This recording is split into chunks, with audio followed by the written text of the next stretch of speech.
What's up, guys, and welcome back to Gabe Miller Music. Today I'm going to be walking you through the making of a couple of lo-fi hip-hop beats on the Novation Circuit Rhythm, with kind of two different approaches. One is going to be just entirely sequenced with chords and notes all played in manually, and then the other one is going to rely heavily on chopping samples. I'm going to walk you through the ins and outs on how to put this stuff together, so without any further introduction, let's jump into the first beat. This one I made with my $5 Circuit Rhythm sample pack. You've heard it in the intro, so let's dive into the individual elements. Starting off with the kick. This is a fairly gritty kick with a bit of distortion on it. And I've played this in with quantization turned off. To activate that, you hit Shift and then the record button, and that will toggle input quantization on and off. So in this case, I just played kind of the freeform drunken drummer style of playing. In the case of the snare, which is just kind of a lo-fi sample, I've been a little bit more methodical with it. I programmed it in a step earlier than you would expect a snare to be, and then went into microsteps to shift it all the way forward. So the snare is hitting just a little bit early. And so we've got the swing of the kick and then the early snare together.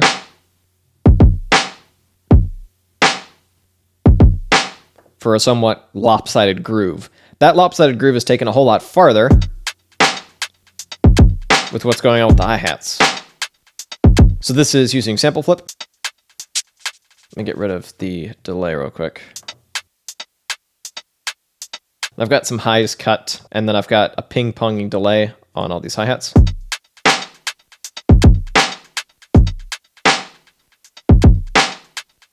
Which creates a bit of an interesting groove. But the main thing giving the hi-hats their groove is the swing. So let me put this back to normal. Because I just programmed the hi-hats in using sample flip and then started messing around with the swing settings afterwards. I actually kind of like the straight ahead hats with the wonky kick and snare. Kind of sits in a weird pocket. But in this case, if you turn it to the left,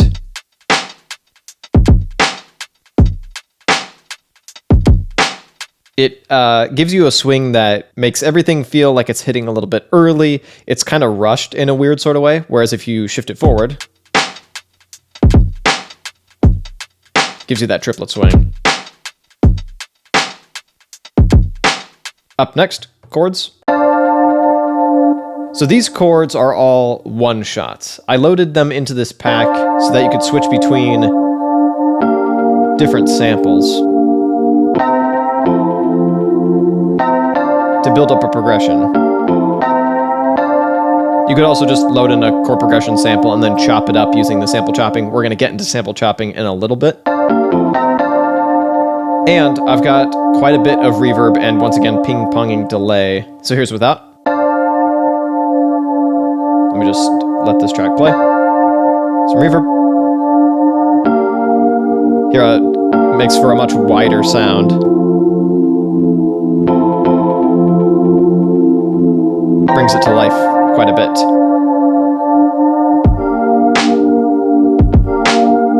And that's sidechained to the kick pretty heavily. And I should mention that the hats are actually sidechained to the kick a little bit too, just a little more subtly.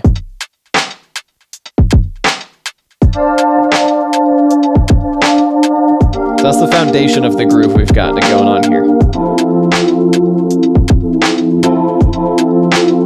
Up next, the bass.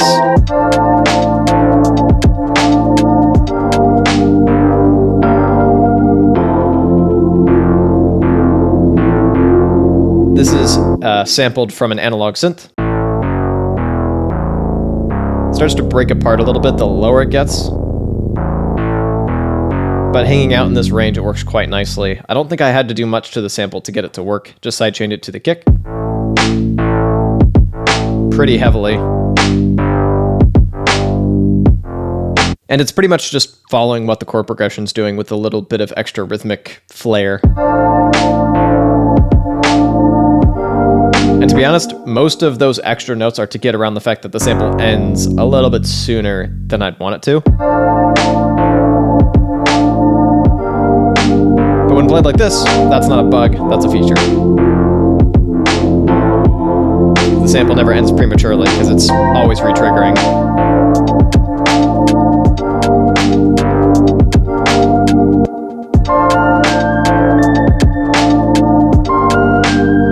This element also has a bunch of reverb on it, and a sidechain to the kick a decent amount. But I really want it to float over the top of the rest of the mix. Could probably stand to cut a little bit more low end. And all three of these elements kind of live within their own partition of the frequency spectrum. I don't think there's actually anything on this last track. And then this is just, I've got some space to kill. Putting a little weird little ARP thing that just hangs out in the background.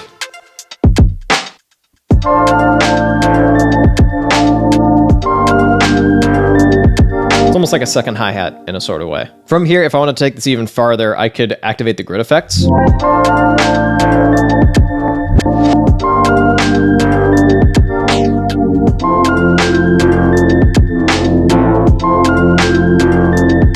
And that's the first beat. This second beat is heavily based around sample chopping, and I made this with the factory sounds.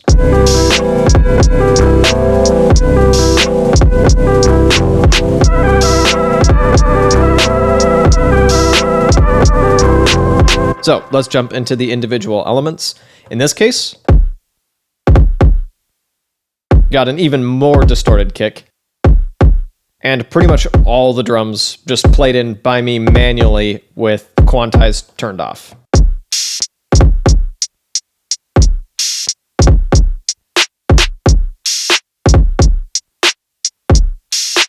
Using sample flip on the hi-hats. Everything hits a little bit harder. I think these are some decap drums, which would be why they hit so hard. And I really like the contrast of the super punchy, gritty drums with this super chill sample.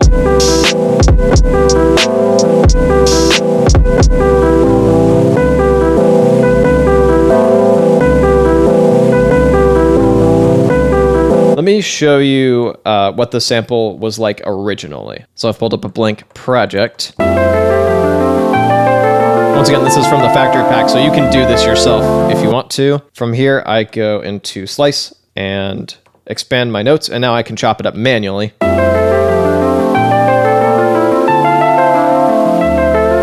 And then what I did in this case is tune it down by quite a bit to slow it down. And also it gets that kind of more hazy feel, because it's not really meant to be time stretched this low.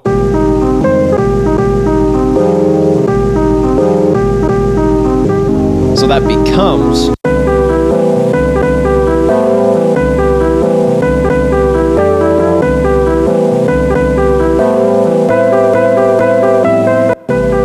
I've got a lot to play around with here. I kind of strayed from the original a bit, and then I've used my start and length to change the chops after the fact a little bit to dial them into where the pattern seemed to be leading me.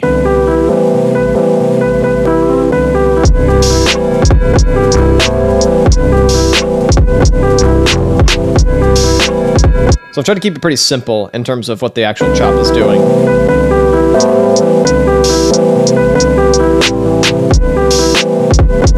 From there,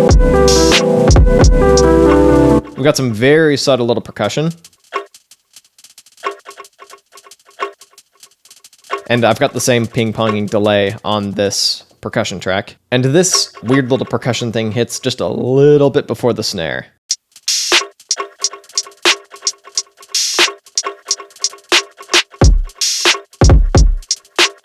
And I've got the sidechain to the kick. As you've probably already noticed, same goes for the sample. Up next,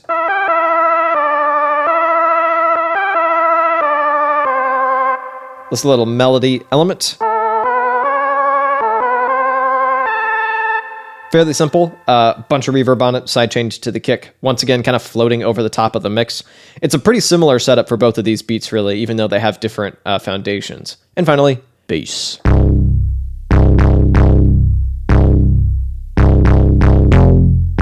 Very simple. Just goes with the groove.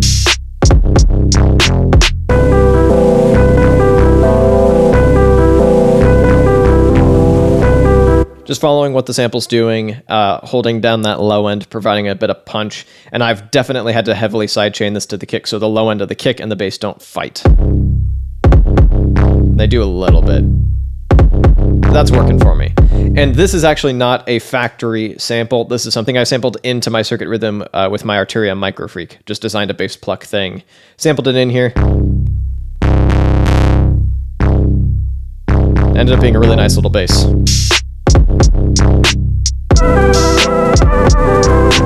If you'd like to check out my $5 sample pack and hear the full range of what it's capable of, you can click or tap up over here. And if you'd like to see my first day with the Novation Circuit Rhythm, you can click or tap down over here. Thank you so much for watching, and I'll be back with a new video in a little bit.